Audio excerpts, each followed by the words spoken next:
It started with a time stamp, one small error in the withdrawal logs that did not match the standard rotation. Jordan Rains spotted it during a routine audit, a glitch so slight it could have been dismissed as lag. But then it happened again. Same minute, same mask, different city. The suspect was caught on two different cameras at once, walking into a downtown bank while also standing inside another vault hours away.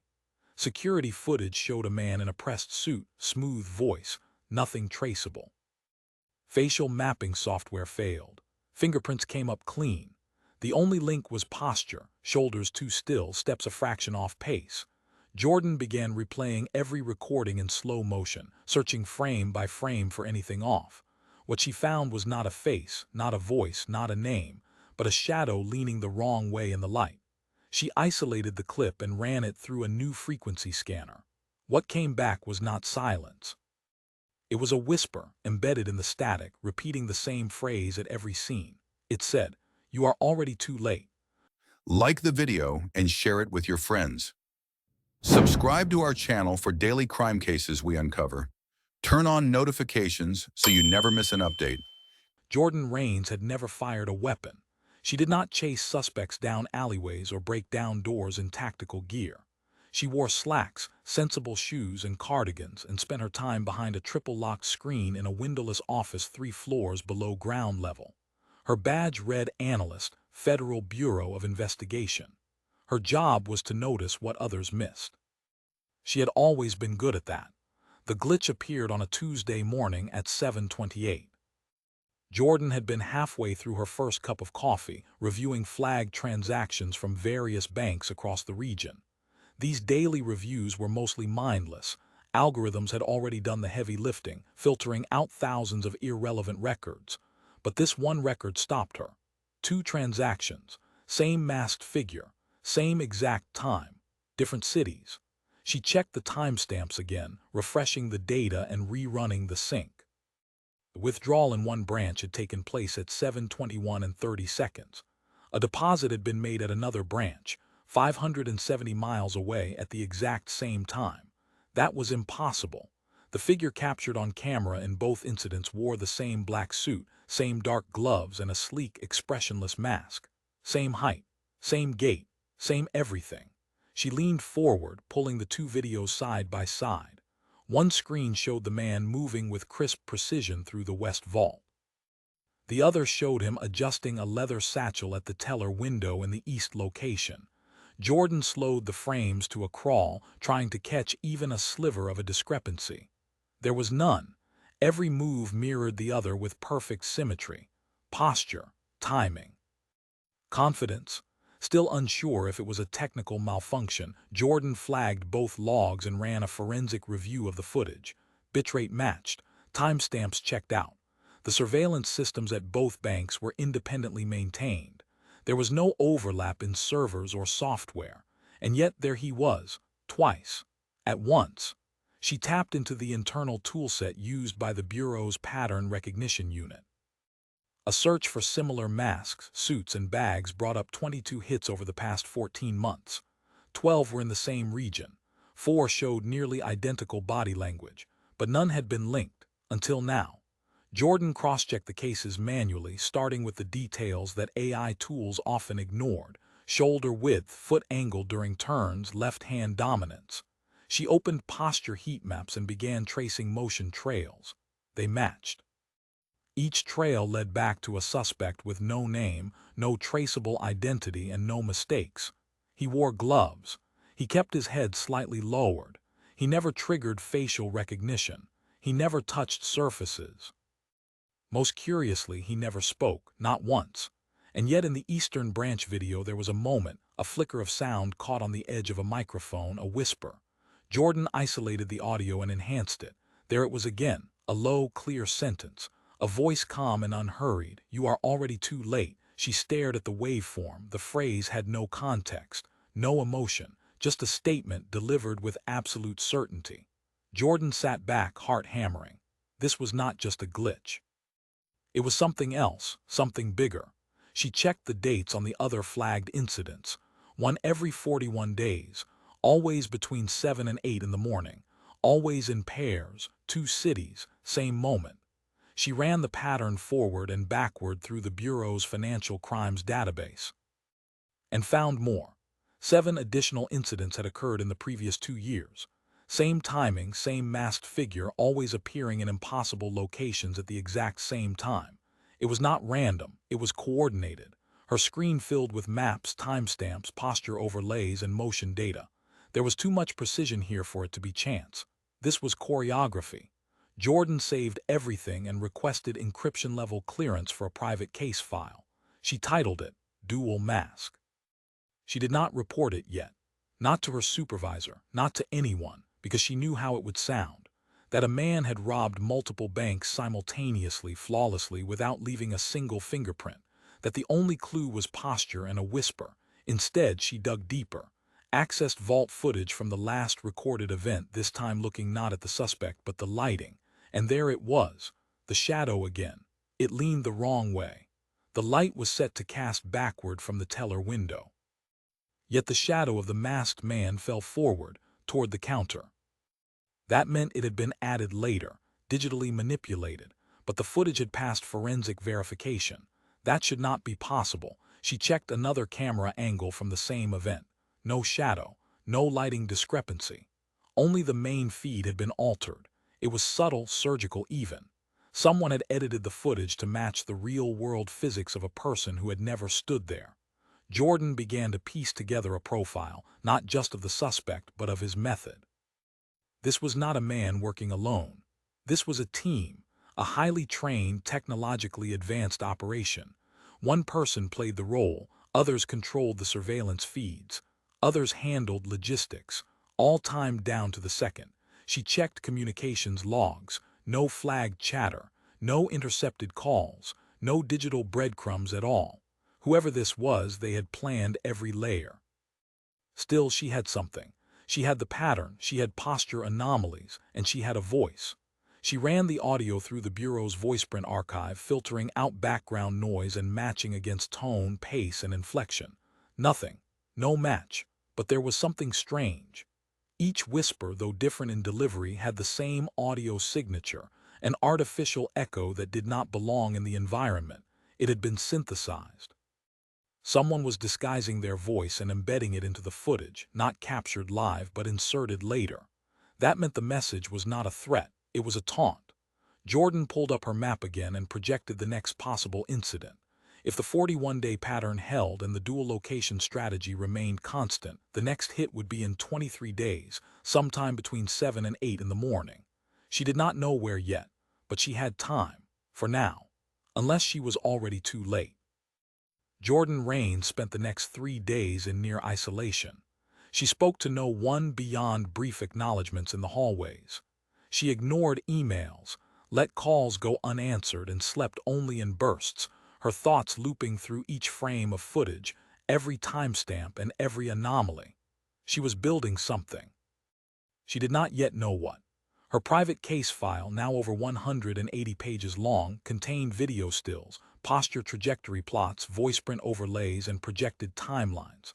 The map on her screen was no longer a random scatter of points. It was a grid, a system. Each robbery had occurred in cities with identical infrastructure layouts, banks built within commercial zones with mirrored security systems. That was no accident. She began drafting a hypothesis. The masked figure seen on surveillance was a proxy, a double or an actor, replicating movements rehearsed down to the millisecond. The true orchestrator remained hidden, operating behind screens, deploying teams to manipulate footage in real time. The reason the suspect appeared in 2 places at once was simple. Neither was real. Or rather, both were simulations layered onto partial truths. But she needed proof. She requested internal access to the Bureau's real-time monitoring unit, citing research for a joint interagency case study. The approval came within 48 hours.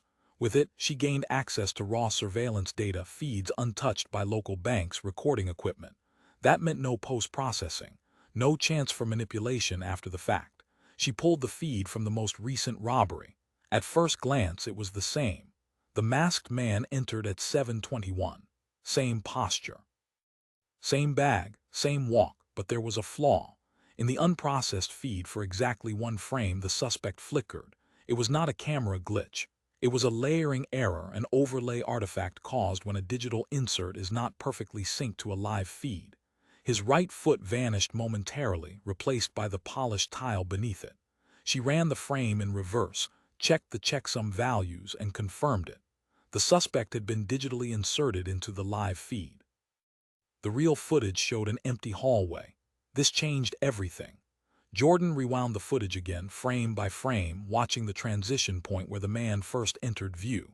At exactly 7:21 and 6 seconds, the feed jumped forward by 2 frames, imperceptible to most viewers but obvious to her. That was the splice point. Whoever had edited the video had done so in real time, altering a live feed as the crime occurred. That required access, deep access. Likely someone inside the bank's own infrastructure. She filed a formal request for the security protocols of the affected branches. Within hours, she had the network maps. The banks all used the same third-party provider for their internal surveillance management. That company subcontracted its tech operations to a firm with facilities in 3 states. She flagged the firm, Clervox Systems. According to public records, Clervox managed over 300 financial surveillance networks, mostly regional. No serious complaints, no breaches, nothing out of the ordinary. But one of the firm's key employees had a curious history. Damian Kroll, former cybersecurity consultant, fired from 2 government contracts a decade ago for breach of privacy violations. Since then, quietly employed by Clervox Systems as a network architect. He had the access, the skill, and the motive if she could find it. Jordan ran Kroll's work schedule. Every flagged robbery had occurred on a day he was not on record. That might have been an alibi, except there were no digital traces of him logging in remotely, which for someone like Kroll meant he had covered his tracks too well. She submitted a formal request to review Kroll's activity logs. The request was denied. She did not have clearance. That answer confirmed her suspicion. She was getting close. She escalated the request to her supervisor under the guise of an ongoing pattern-matching analysis. It was risky. If anyone looked too closely, they would see she had opened a file with no official assignment. But the denial only fueled her resolve. Jordan pivoted. If she could not look at Kroll's logs directly, she would look at the environment around them. She contacted a colleague in network integrity, off the record, asked them to pull unusual file access events for Clervox's central servers over the past year. 2 hours later, she had the list, and there it was. On each day of the robberies, exactly 40 minutes before the heist, a system flag had been raised, classified as a non-critical event, labeled Test Signal Initiated. The test signal had originated from an administrative shell used for internal audits. Its registered user was blank. Its IP address resolved to a ghost node, one not assigned to any physical server. A ghost node could only exist if it had been manually created outside of protocol. Someone inside Clervox had built a hidden access point and used it consistently to deploy false footage. This was her thread. Jordan pulled every record containing the phrase "test signal initiated." She mapped them against her existing timeline of incidents. They matched exactly. Same window, same interval before each hit, but there was more. On 3 dates where no robbery occurred, the same test signal had been triggered.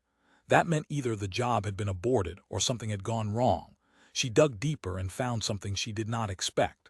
One of those aborted attempts had taken place near her own city, a branch just 16 miles away. Jordan accessed the local footage. It showed nothing out of the ordinary, but now she knew what to look for. The camera feed stuttered briefly at 7:22, for just 1 second. Enough time for a splice that never got completed. That meant they had been testing something, perfecting it. She kept going, working deep into the night, fueled by adrenaline and resolve.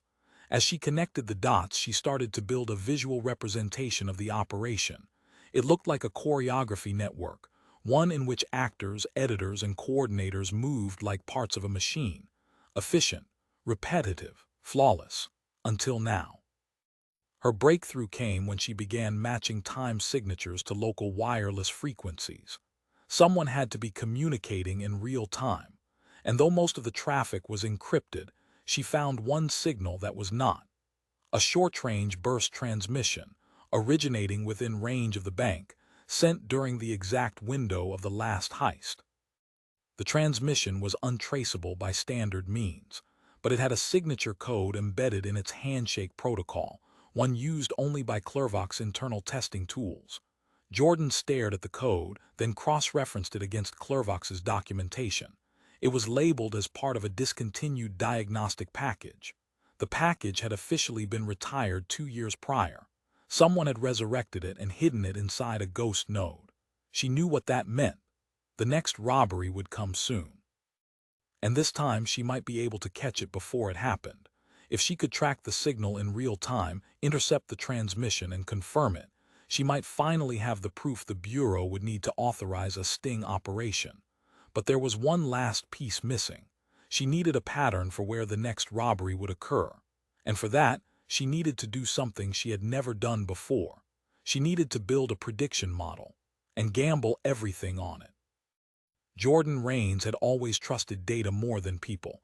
People lied, people misremembered, but data, when cleaned and filtered, was honest. It told stories in patterns, cycles, and probabilities. It whispered truths if you knew how to listen. Now, for the first time in her career, she was about to weaponize that instinct. She created a private sandbox environment on a secure bureau terminal. In it, she fed every known data point from the dual mask file: timestamps, transaction logs, shadow errors, burst transmission windows, and even the distance between paired banks. The pattern had remained stable for over 14 months. That meant it could be forecasted. She built the first layer of her model using temporal analysis. Robberies always occurred within a 41-day interval. Time of day ranged only between 7:15 and 8:10 in the morning. Locations shifted, but all banks shared a specific surveillance infrastructure and a wireless access point within a 50-yard proximity. Next, she layered in geographic logistics. The suspect's team had to be mobile, yet consistent. They struck in pairs, never more than 600 miles apart. The selection of branches was not random. It followed access, banks maintained by Clervox systems with identical firmware updates installed within a 5-day window before each heist. That told her something crucial.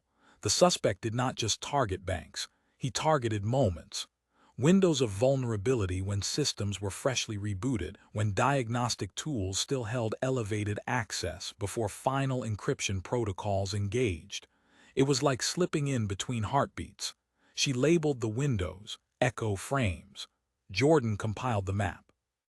She narrowed it to 28 candidate branches in the surrounding region, all due for maintenance or firmware rollbacks within the next 12 days. Then she applied the most speculative filter of all: behavioral rhythm. She had spent days analyzing the posture and movement of the masked figure. Each step followed a cadence. 4 steps: pause, tilt head, left turn. Every vault entrance occurred at 39 seconds past the minute. Not 38, not 40, always 39. It was not random. It was a ritual. She overlaid that onto the candidate sites, filtered by cities with dual bank setups, and ended with 2 possible target pairs. One was in a dense urban grid, full of CCTV overlap and unpredictable variables. The other was ideal: a suburban branch just outside a business park, paired with a small downtown office 20 minutes away by freeway. Both banks had identical architecture. Both were scheduled for firmware updates in 4 days, and both sat within known signal pathways used in previous robberies. It fit. She tagged the locations and built out an alert protocol. If the test signal was sent again, test signal initiated. Within either bank's local network, she would be notified instantly. But she needed more than that. She needed the Bureau to act, and for that she needed proof stronger than logs and projections. Jordan reached out to an old acquaintance, Agent Leon Briggs from Technical Surveillance. She told him only what she had to: a pattern, a credible future threat, an opportunity to intercept a live event. Leon was skeptical, but Jordan had worked with him before. He respected precision. And she had never been wrong. He agreed to help on one condition. She had to bring it to the task force lead within 24 hours. Jordan compiled her findings into a visual brief. No speculation, only data, only connections that could be traced and verified. She presented the posture overlays, the shadow inconsistencies, the real-time burst signatures, and the digital forensics behind the altered footage. And then she showed them the map, the forecast, the timeline. The room fell silent. No one wanted to believe a team had been manipulating surveillance networks for over a year without detection. No one wanted to admit that their systems had been breached in real time, again and again. But Jordan had the proof, and she had the voice clip. "You are already too late." That changed the room. Within hours, a covert sting operation was authorized. Surveillance teams would be embedded at both predicted locations 3 days prior to the suspected date. All footage would be monitored live and archived in raw form. No external access. No remote logins. Jordan was placed on a live monitoring shift during the expected window. If her model was right, the next attempt would happen on Thursday at 7:21 and 39 seconds. She did not sleep the night before. Thursday arrived cold and overcast. Rain clung to the edges of the sidewalks. The bank windows were fogged from early morning heating systems. Jordan sat in a mobile command unit 2 blocks away, surrounded by monitors and radios, her eyes locked on 2 screens. 7:15. Nothing. 7:18. A maintenance van parked across the street. 7:20. A man in a hooded raincoat walked toward the side entrance. She checked the feed. He matched no known actors, just a pedestrian. 7:21. Still nothing. She exhaled. Then the test signal hit. Her screen blinked. Test signal initiated, confirmed. The ghost node had activated just like before. Same signature, same packet structure. Jordan's pulse surged. She flagged the operator. Target signal confirmed. Layer 0 breach. Begin visual trace. On the primary monitor, the lobby remained quiet. A security guard sipped coffee at the desk. 7:21 and 39 seconds. The screen glitched for just a frame. Then he was there. The masked man, same posture, same suit, same walk, but Jordan had prepared for this.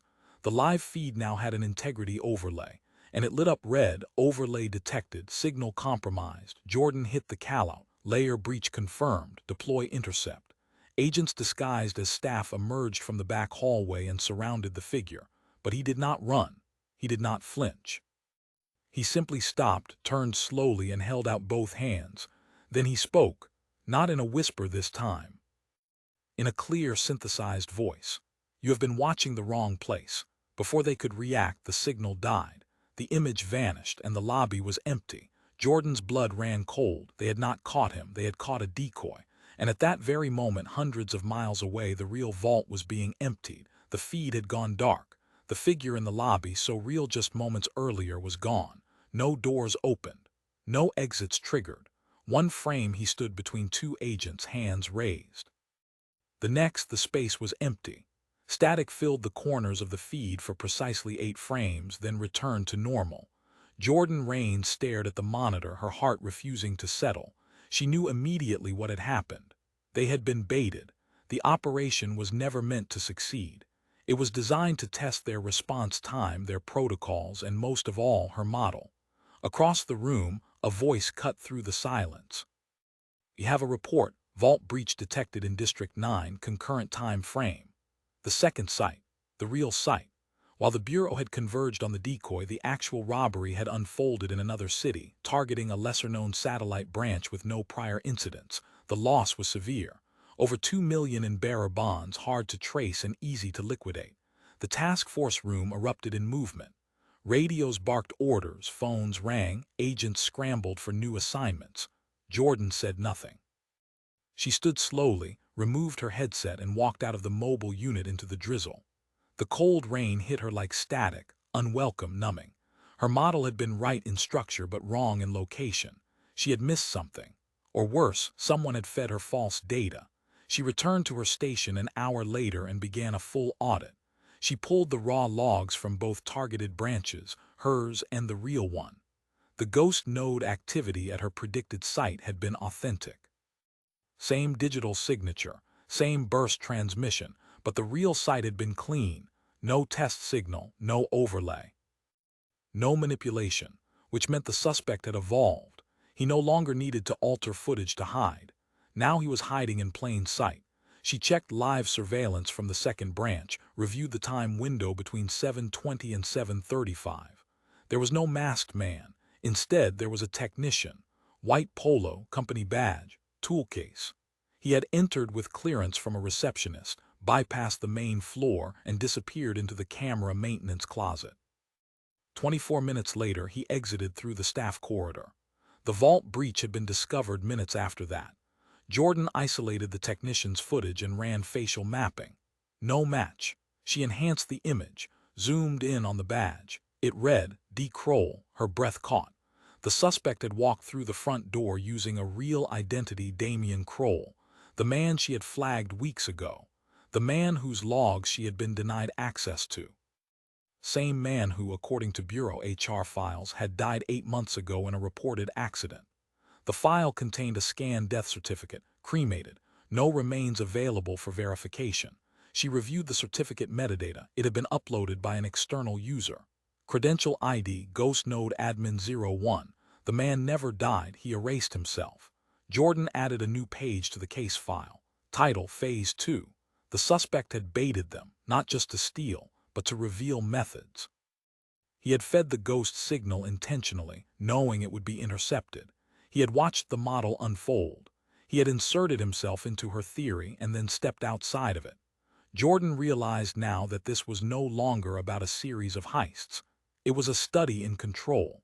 She expanded her investigation into the digital backend of Clervox systems.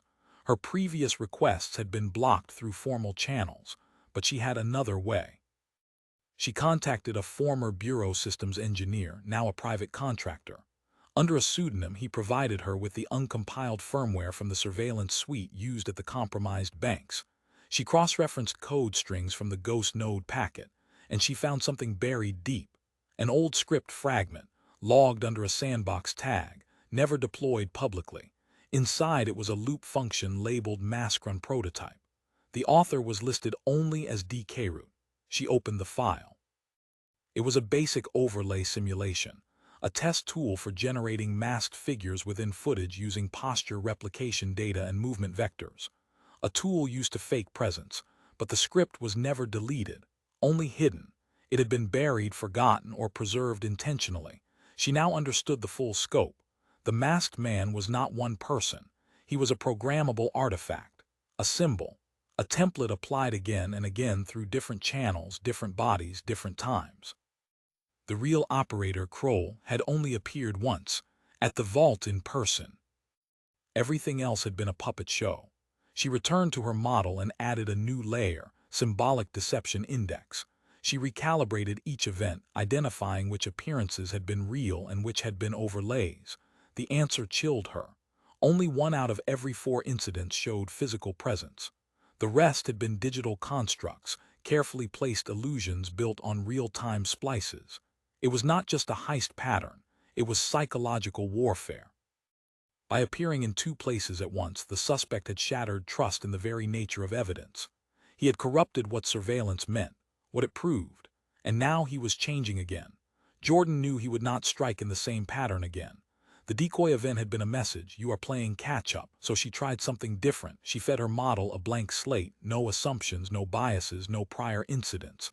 Only inputs, motive, access, control, and something emerged, an anomaly. 3 smaller banks, not yet targeted, but all located within half a mile of inactive Clervox maintenance nodes. The nodes had been marked for removal, but no action had been taken for over a year. Dormant. Forgotten, unless someone had repurposed them. She checked their activity logs. All showed power draw spikes during the exact time windows of the past 4 heists. She had found the hub, not the robbery sites, the control points. Jordan contacted Leon Briggs again. This time she did not ask for support, she asked for surveillance. No agents, no sting, only watchers, quiet and unseen. If she was right, they would find not a masked figure but a technician, a contractor, a janitor. Someone unnoticed, entering the dormant nodes and walking away without triggering alarms. She waited. 2 days passed, then 3. On the fourth day, at 6:59 in the morning, one of the dormant sites logged activity.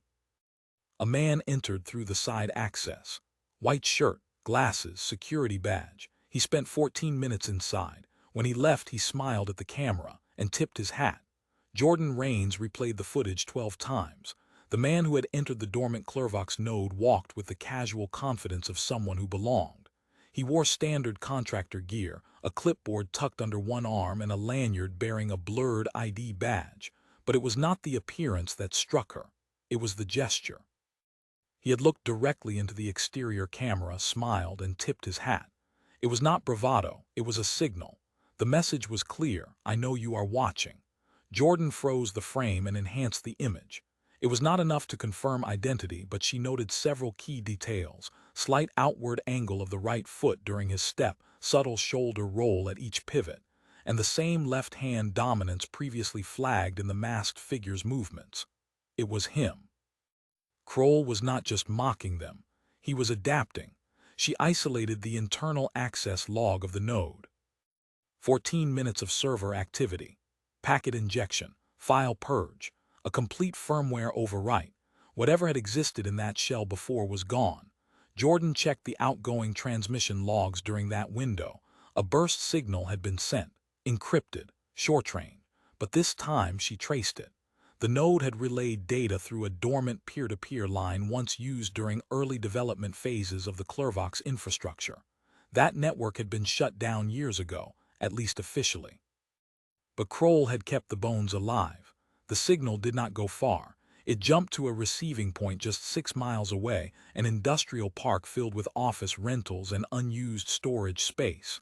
Jordan flagged the location, then cross-referenced every leaseholder in the park. Most were empty or inactive, except one, a small shell company registered to a deceased IT consultant. No activity, no paper trail. But utility records showed consistent power use every 41 days, always around 7 in the morning. She had found it, the operator's ground zero. Jordan wanted to move immediately, but the Bureau required more. Her last call had cost them a sting.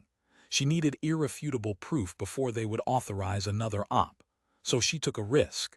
She contacted the property manager directly, undercover, posing as a prospective tenant interested in available spaces.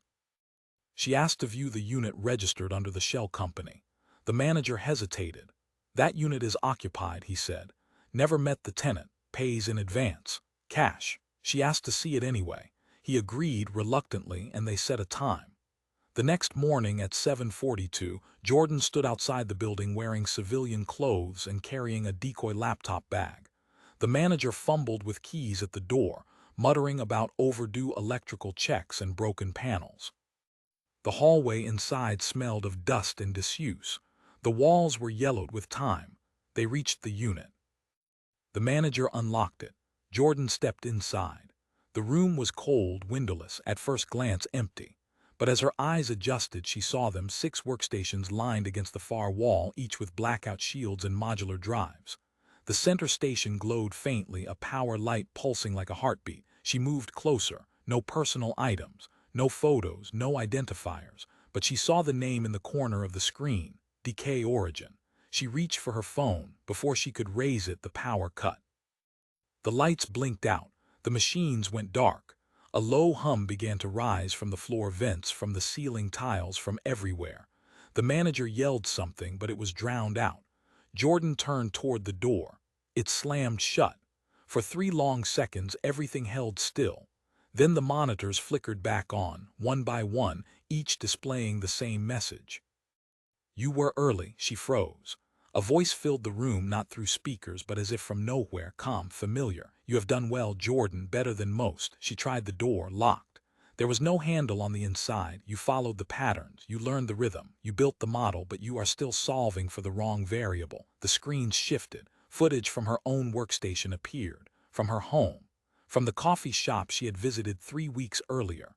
You are not chasing a man. You are chasing architecture, behavior, design. Her breath came fast now. This was not just surveillance, it was domination. The voice continued, "I am not a name, not a face, I am the equation, the one that fits into every system you trust." The lights snapped on again. The door clicked open. The manager stood there, confused, asking if she had touched anything. Jordan said nothing. She stepped out, thanked him quietly, and walked to her car in silence. She drove back to headquarters with one goal: shut the hub down. But when she returned, the system had already purged the address from the network registry. The leaseholder vanished. No utility logs, no power spikes, like it had never been there. She reported everything. For the first time, they listened. Not because of what she had seen, but because of what followed. An hour later, banks in two separate regions reported identical footage of the masked figure entering their vaults. Same second, same frame. But this time both feeds were proven false, because both vaults had been physically empty. No crime occurred, just a presence. A warning. Jordan updated her file. New title, control loop initiated. The Bureau authorized a full-scale forensic review of every Clervox-maintained surveillance node. 17 were found to contain similar ghost structures. 11 had evidence of remote overrides, but the one at the industrial park, gone, erased. Jordan sat alone that night reviewing her notes. She had unraveled every knot, proved every lie, and still the suspect was ahead, not in distance, in time. He knew where she would look before she chose to look there, and now he was sending her messages directly. She opened the waveform file from the building's last recording and isolated the final segment. It was a voice, low, synthetic, unmistakable. It said, "We will meet when the equation ends." She did not sleep, because she had no idea what that meant, but she knew one thing: the final move was coming, and she would be ready. Jordan Rains spent the next 48 hours in total silence. No calls. No updates. No movement in the case file. After months of patterns, whispers, and ghosts, the equation had paused, and she knew why. The masked figure was not done. He was waiting. He had watched her model evolve, seen her track him through posture and code, watched her enter his digital sanctum and leave unharmed. Not because he had failed, because he wanted her to know the rules. And now, the final test was coming. Jordan returned to her timeline. She recalculated the intervals not by crime but by message. She realized something chilling. The real pattern was not theft, it was contact. Every 41 days he reached out. Every message followed escalation: voice, footage, presence, misdirection. Which meant the final contact would not be passive. It would be personal. She told no one. Instead, she submitted a location for private surveillance. A secure Bureau media briefing room scheduled for a press event in 3 days.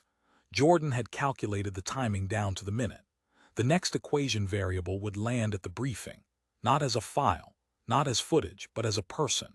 She outfitted the room with triple-layer redundancy, real-time signal verification, analog camera backups, and physical surveillance in 3 adjacent rooms. No wireless transmission allowed. No ghost nodes. Everything hardlined and monitored. And then she waited. August 26th, 7:21 a.m. A knock. A man entered wearing a visitor badge. He walked directly to the briefing podium and set down a black leather satchel. He wore a suit, gloves, unassuming shoes. His posture was perfect. Jordan watched from the adjacent room through a split screen, live feed on one side, analog on the other. The figure aligned in both, not an overlay, real. She gave the signal. Agents entered from both sides. The man did not resist. He raised his hands slowly, deliberately. And then, for the first time in the entire investigation, he removed the mask. He was not Kroll, he was a bureau contractor. Known. Low clearance. Assigned to maintenance. No criminal history, clean and visibly confused. He claimed he had been told to bring the satchel, that it contained backup media for the press file.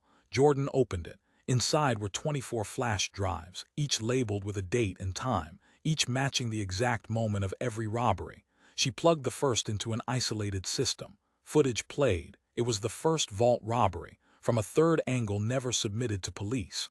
High quality, clean audio. She checked another. Same result. Alternate footage of a known incident. Jordan now understood. This was the archive, not of crimes, but of performances. Each drive contained not evidence of a theft, but of a test. Every robbery had been a trial, an experiment, a demonstration of control over systems that were supposed to be unbreakable. And now the collection had been handed over. The contractor had no idea where the drives came from, only that they had arrived at his desk 2 hours before, in a locked case. No return address, no fingerprints, only a note. Jordan opened the note. It said the equation ends when you stop solving. She stared at it for a long time. It was not a threat, it was a release. The masked man, whether Kroll or someone else, had finished his game. His point had been made.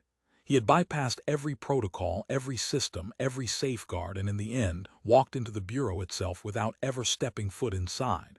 Jordan spent the next 6 weeks unpacking the footage, cross-referencing every second, confirming every overlay. The forensics held, every drive proved tampering, every file showed manipulation invisible to detection systems, and every incident had followed the same rule: no physical theft, no injuries, no demands, only perfection. In the end, that was the motive, not money, not power, mastery. The Bureau closed the case with no charges filed, no suspects identified, but internally a protocol was born: Operation Dual Mask. A full overhaul of national surveillance integrity, system redundancy, real-time validation, human oversight protocols reintroduced to offset algorithmic bias, and at the center of it all was Jordan's model. She had solved it, not by catching a man, but by forcing the system to see itself. One final detail remained. At the bottom of the note card, barely visible under UV light, was a set of coordinates. Jordan followed them. They led to a bench in a quiet park outside the city. Underneath the bench, taped to the metal rail, was a simple device. She took it to the bureau lab. It was analog, a one-way recorder. On it, a final voice message. Calm, measured, familiar. The voice said, "The perfect alibi is not being seen in two places at once. It is convincing the world there was never anyone there at all." And then silence. Jordan closed the file. She had learned the truth. The perfect crime was not vanishing. It was never being believed. What are your thoughts on this case? Let us know in the comments. Like the video and share it with your friends. Subscribe to our channel for daily crime cases we uncover. Turn on notifications so you never miss an update. Click here to watch the next video as we uncover another thrilling crime case.